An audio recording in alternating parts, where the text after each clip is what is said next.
Students, आज की class में हम भैषज्य कल्पना के इतिहास का अध्ययन करेंगे। जैसे पहले की कक्षा में भैषज्य कल्पना और रसशास्त्र का इंट्रोडक्शन या परिचय दिया गया था।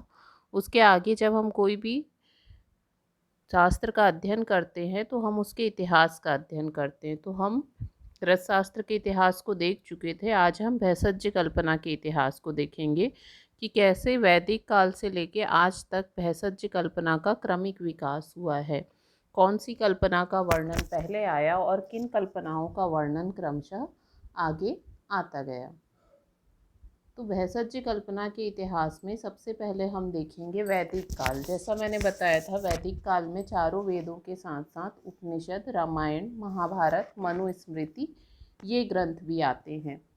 तो वैदिक काल में सबसे पहले अगर ऋग्वेद की बात करें तो रसशास्त्र की अपेक्षा भैषज्य कल्पना का वर्णन हमको सारे काल में मिलता है। क्यों? क्योंकि जो भैषज्य कल्पना है इसके अंतर्गत आहार और औषध दोनों कल्पनाएं आती हैं। तो आहार का उपयोग तो शुरू से ही हो रहा है जब मानव का विकास हुआ, इसीलिए इस कल्पना का वर्णन रसशास्त्र की अपेक्षा हमको ग्रंथों में ज़्यादा मिलता है।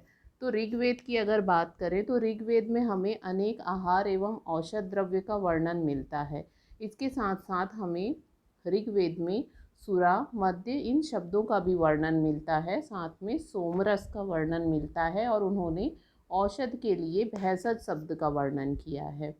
तो जैसे सुरा और मद्य है तो इनका भैषज्य कल्पना से क्या संबंध है? तो जब हम आगे संधान कल्पना पढ़ेंगे, संधान मीन्स किसी भी द्रव्य को अगर हम बहुत समय तक रखें तो उसमें फर्मेंटेशन होता है या किण्वन की क्रिया होती है, जिससे उसका जो रूप है वो परिवर्तित हो जाता है। जैसा पिछली क्लास में बताया था, भैषज्य कल्पना, कल्पना मतलब युक्ति करके किसी के स्वरूप को परिवर्तित करना। तो संधान करके जब हम किसी औषध के स्वरूप को बदल देते हैं, जैसा आप लोगों ने पढ़ा होगा aerobic aerobic respiration, anaerobic respiration. तो एक पे लैक्टिक एसिड बनता है, एक में ऑक्सीजन बनता है, एक में कार्बन डाइऑक्साइड बनता है, ऐसे करके पूरी प्रोसेस आप लोगों ने पढ़ी है। तो वैसे ही जो फर्मेंटेशन की प्रोसेस होती है उसमें एक में एसिड बनता है और एक जो प्रोसेस होता है वहाँ अगर हम कोई संधान द्रव्य डाल देते हैं तो अल्कोहल की उत्पत्ति होती है। तो अल्कोहल मीन्स आपको अगर अभी समझना है तो आप क्या समझेंगे? मद्य या फिर सुरा। तो इसका वर्णन हमको ऋग्वेद के काल में मिलता है। इसके बाद अगर हम यजुर्वेद की बात करें तो यजुर्वेद में सोम नामक वनस्पति का वर्णन है। ये जो वनस्पति थी, इन्हें सारी वनस्पतियों से श्रेष्ठ वनस्पति कहा जाता था। इसके अलावा सोमराजी नाम से भी वनस्पति का वर्णन मिलता है। अगर आप द्रव्य गुण में देखेंगे तो इन औषधियों का आपको वर्णन मिलेगा। इसके अलावा औषधि और भैषज, ये दोनों सुनने में आपको सेम लगेगा कि औषधि को ही भैषज कहा जाता है, लेकिन इन दोनों में कुछ अंतर होता है जिसे हम आगे देखेंगे। औषधि यानी जिसमें रस पाया जाता है, ओस मीन्स होता है रस, और धी मीन्स जो धारण करती है, तो जो रसों का धारण करती है उसे औषधि कहती हैं। और भैषज हमने लास्ट क्लास में देखा था जो रोगों के भय को दूर करती है। तो भैषज वह है जिसका उपयोग हम रोग की अवस्था में करते हैं, जबकि औषधि वो है जिसका हम उपयोग हम बिना रोग के भी कर सकते हैं। जैसे कि प्रिवेंटिव दवाएं, यानी स्वस्थ व्यक्ति को स्वस्थ रखने के लिए जो दवाएं दी जाती हैं वो एक तरह से आप औषधि कह सकते हैं, और जो रोगी व्यक्ति को दी जाती है उसे हम भैषज कहते हैं। इसके अलावा यजुर्वेद में हमको औषधि और आहार कल्पना का भी वर्णन मिलता है। इसके बाद अथर्ववेद। अथर्ववेद आप सभी जान रहे हैं कि आयुर्वेद को अथर्ववेद का उपवेद कहा गया है, इसीलिए आयुर्वेद का जो सारा ज्ञान है हम अथर्ववेद से लेते हैं। अथर्ववेद को भैषज्य वेद या भीषग वेद भी कहा जाता है। इस वेद में 4 प्रकार की औषधियों का वर्णन किया गया है: आर्थवणी, अंगिरसी, दैवी और मानुसी। जब भी हम हिस्ट्री का वर्णन करेंगे वैदिक काल के, तो अथर्ववेद में ये जो नाम है ये आपको मेंशन करना जरूरी है कि 4 प्रकार की औषधि का वर्णन हमको अथर्ववेद में मिलता है: आर्थवणी, अंगिरसी, देवी और मानुसी। क्योंकि उस समय का जो काल होता था, कुछ औषधि देव लोग यूज़ करते थे, कुछ मानुस यूज़ करते थे, तो उस आधार पर इन्होंने इसका वर्गीकरण किया था। इसके अलावा अथर्ववेद का जब हम अध्ययन करते हैं तो वहाँ पर अंजन के लिए अलग औषधि, मध्य का वर्णन है, अरिष्ट का वर्णन है, स्नेह कल्पना। स्नेह आप लोगों ने फर्स्ट ईयर में पढ़ा है, 4 प्रकार के स्नेह, घृत, तेल, वसा, मज्जा।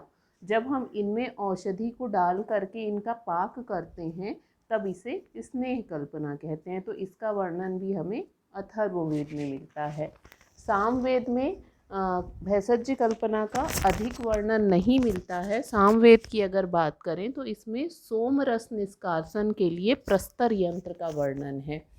तो सोम रस जो है एक प्रकार की सुरा का वर्णन है, यहाँ पर उसके निकालने के लिए यंत्र का वर्णन आया है। इसके बाद ब्राह्मण ग्रंथ की बात करें तो यहाँ पर स्वरस कल्पना, स्वरस कल्पना मीन्स स्व मीन्स अपना और रस मीन्स लिक्विड पोर्शन। तो अपन जो जूस बोलते हैं, किसी भी द्रव्य का जूस आप किसको बोलते हैं, जब हम उसको क्रश करके कूट के पीस के छान लेते हैं या जूसर में डाल के निकालते हैं तो उसका जो रस निकलता है उसको जूस बोलते हैं। तो उसी को ही अगर संस्कृत में अगर हम कहना चाहें तो क्या कहेंगे, स्वरस। स्व मीन्स अपना और रस मीन्स द्रव भाग। तो किसी भी द्रव्य का जो द्रव भाग होता है उसे स्वरस कहते हैं। इसके अलावा क्षीर, पाक, क्षीर मीन्स दूध और पाक मीन्स पकाना। आप लोग को जानने पे वो होगा कि दूध खीर जो हम बनाते हैं उसे भी हम चाहें तो क्षीर पाक बोल सकते हैं, क्योंकि आप लोग देखेंगे कि मैक्सिममली इसमें हम जैसे नॉर्मली जब हम भात बनाते हैं तो हम द्रव की सहायता से, जल की सहायता से उसको पकाते हैं, लेकिन जब हम खीर बनाते हैं तो हम दूध में उसे पकाते हैं। तो ये भी एक तरह से क्षीर पाक का उदाहरण है। इसके अलावा क्वाथ, आप सभी जान रहे हैं, काढ़ा। पुराने समय के लोग भी आप देखोगे, आपने रामायण महाभारत देखा होगा, तो जब भी वे बीमार होते थे तो किसी भी प्रकार के काढ़े या द्रव्य को कूट के उसके कल्क का प्रयोग करते थे। तो इस प्रकार पुराने समय में भी इन कल्पनाओं का हमको वर्णन मिलता है।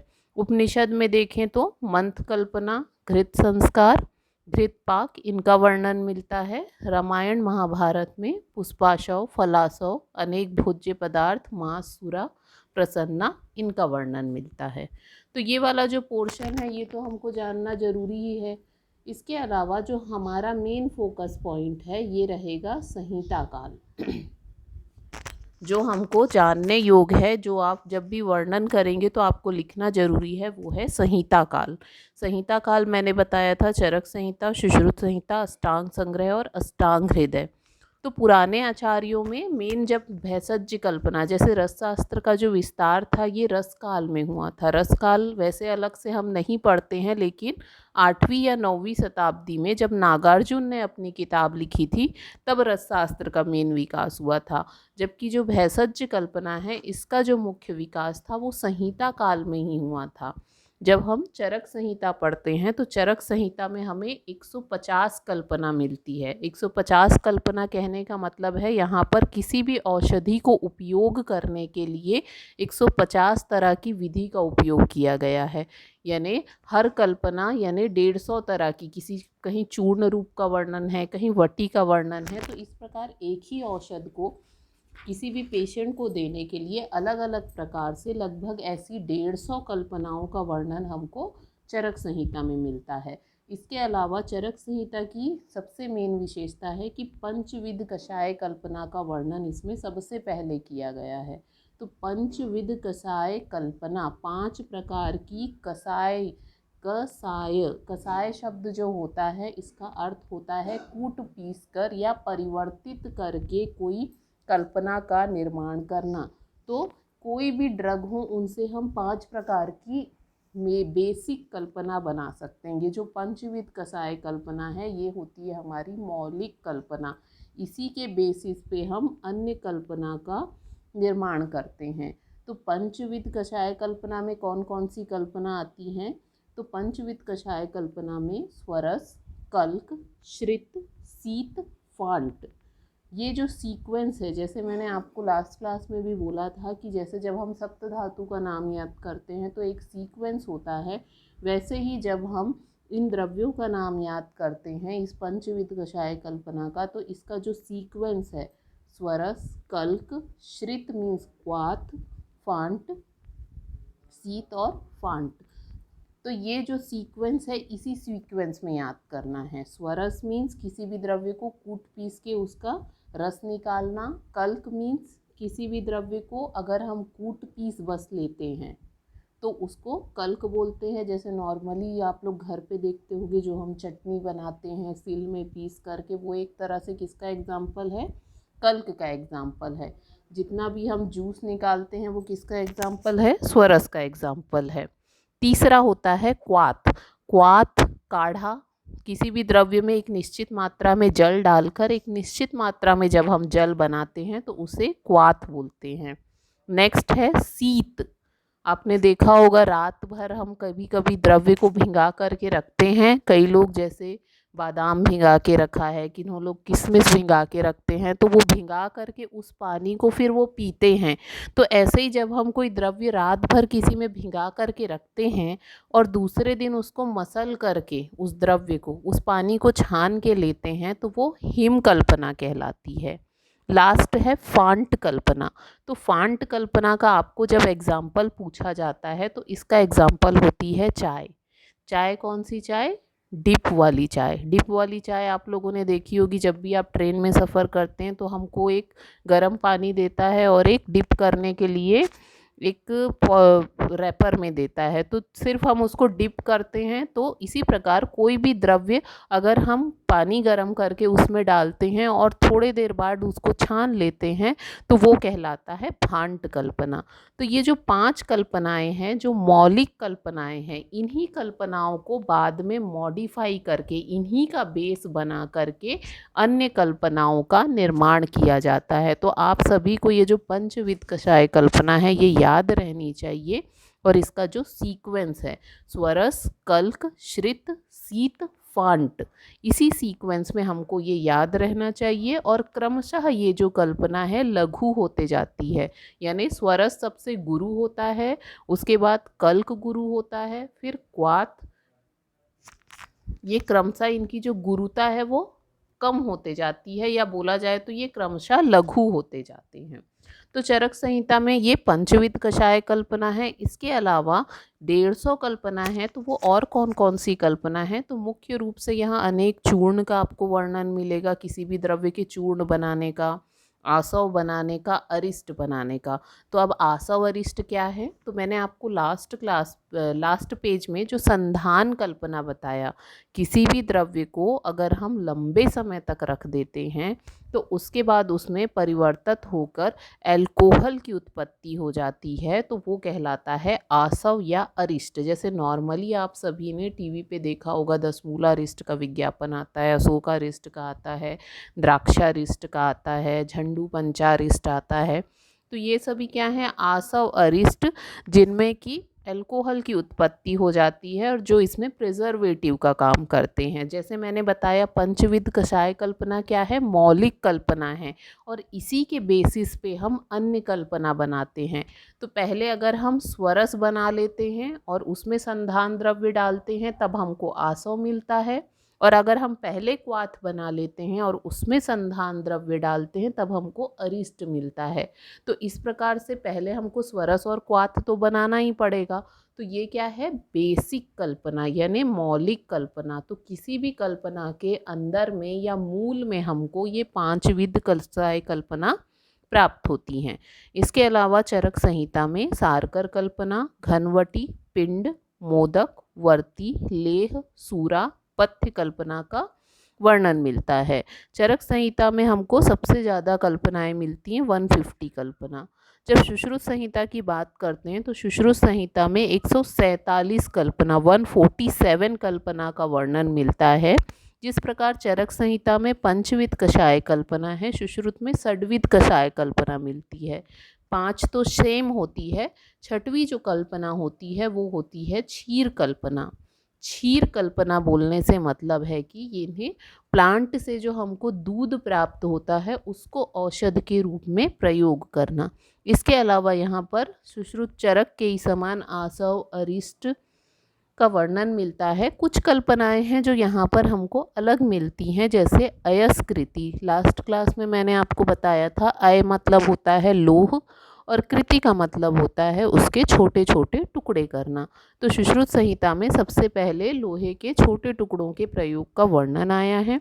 इसके अलावा तेल और घृत के पाक का वर्णन मिलता है, अनेक लेप का वर्णन मिलता है, वर्ती, वर्ती मीन्स होता है बाती, तो वर्ती का उपयोग है। मसी, किसी भी औषध को अगर हम थोड़ी मात्रा में जलाएं, कार्बनाइज्ड फॉर्म में जलाएं तो उसको मसी बोलते हैं। इसके अलावा नस्य, गंडूस, लाजा, उपनाह का वर्णन मिलता है। अष्टांग संग्रह में हमको 96 कल्पनाएं मिलती हैं। तक्र, दधि, स्वरस, घृत, तेल, मध्य, वारुणी, सिधु, शुक्त, वैश्वार, नस्य, धूम्र, ओदन, धान्याम्ल। अष्टांग हृदय की बात करें तो इसमें हमें 88 कल्पना का वर्णन मिलता है, जिनमें क्षार, गुटिका, लोह, वटक। अष्टांग संग्रह और अष्टांग हृदय में वर्णित कल्पनाएं लगभग समान ही हैं और इन्होंने मुख्य रूप से चरक और सुश्रुत की जो कल्पनाएं हैं उन्हीं से ही कल्पनाओं को ग्रहण किया है। इसके बाद अगर आगे देखें संहिता काल में तो हारित संहिता में भी दही, उष्णोदक, उष्णोदक को भी एक प्रकार से कल्पना माना गया है। आप आगे देखेंगे जब हम पानी गर्म करते हैं और आधा पानी उड़ा देते हैं या 1/4 उड़ा देते हैं या 3/4 उड़ा देते हैं तो बनेगा तो उष्णोदक, लेकिन उसकी जो क्वालिटी होगी वो अलग अलग होती है, इसीलिए उष्णोदक भी एक प्रकार की कल्पना होती है। घृत, स्वरस, फणित, तुषोदक, कांजी, यवागु, मंड, यूष। मंड, यवागु, यूष आप लोगों ने फर्स्ट ईयर में पढ़ा होगा जब आप लोगों ने अष्टांग हृदय पढ़ा होगा, तो ये भी एक प्रकार से कल्पना का भाग है। इसके अलावा मदिरा, मद्य, पानक, क्वात, कल्क, वटी इसका वर्णन है। सबसे मेन जो हमारी संहिता है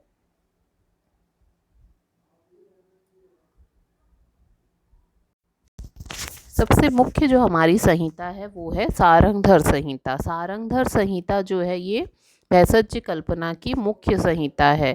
इसका जो पूरा मध्य खंड है, आप लोगों ने पढ़ा होगा फर्स्ट ईयर में जब हिस्ट्री पढ़ा होगा, तो सारंगधर संहिता में 3 खंड हैं, प्रथम खंड, मध्यम खंड और उत्तर खंड या अंतिम खंड।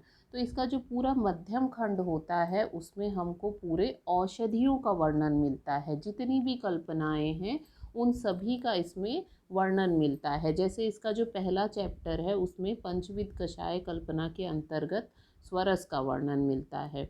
दूसरा जो अध्याय है उसमें क्वात का वर्णन मिलता है। तीसरे अध्याय में हमको फांट का वर्णन मिलता है। चौथे अध्याय में हमको हिम का वर्णन मिलता है। 5वें अध्याय में कल्क का वर्णन है। 6वें अध्याय में चूर्ण का वर्णन है। 7वें अध्याय में वटक का वर्णन है। 8वें में अवलेह का, 9वें में घी का, 10वें में आसवरिष्ठ का। इस प्रकार से जितनी भी अलग अलग और कल्पनाएं हैं, चूर्ण, क्षीरपाक, प्रमथ्या, इन सभी का वर्णन हमको सारंगधर संहिता में मिलता है। और सारंगधर संहिता में कुल 93 प्रकार की भैषज्य कल्पनाएं हैं। इसके अलावा कौटिल्य के अर्थशास्त्र में भी हमको कुछ कल्पनाएं मिलती हैं और काश्यप संहिता में भी हमको भैषज्य कल्पना का वर्णन मिलता है। पंचविध कषाय कल्पना हमने देखी थी चरक संहिता में। षड्विध कषाय कल्पना हमने देखी सुश्रुत संहिता में। जब हम काश्यप संहिता पढ़ते हैं तो हमको यहाँ पर सप्तविध कषाय कल्पना मिलती है। तो जो चरक की पंचविध कषाय कल्पना है उसमें इन्होंने अभिशव और चूर्ण ये 2 कल्पनाएं ऐड की हैं। अभिशव का अर्थ होता है संधान कल्पना से समझ सकते हैं, और चूर्ण मतलब किसी भी चीज़ का पाउडर बना देना। तो इन 2 कल्पनाओं को इन्होंने ऐड किया है। तो इस प्रकार से ये वाला जो पोर्शन हमने पढ़ा मुख्य रूप से इन्हीं काल में हमको भैषज्य कल्पना का पूरा वर्णन मिल जाता है। इसीलिए आगे हम संग्रह काल और आधुनिक काल की ओर नहीं जाते, वहाँ पर हम सिर्फ उन ग्रंथों का अध्ययन करते हैं जिनमें ज़्यादातर रोगों के लिए अलग अलग कल्पनाओं का वर्णन मिलता है। मेन जो हमारा बेसिक नॉलेज है या जब हम हिस्ट्री पढ़ेंगे तो हम इसी से ही पढ़ेंगे। तो इसको हम नेक्स्ट क्लास में डिटेल में पढ़ेंगे।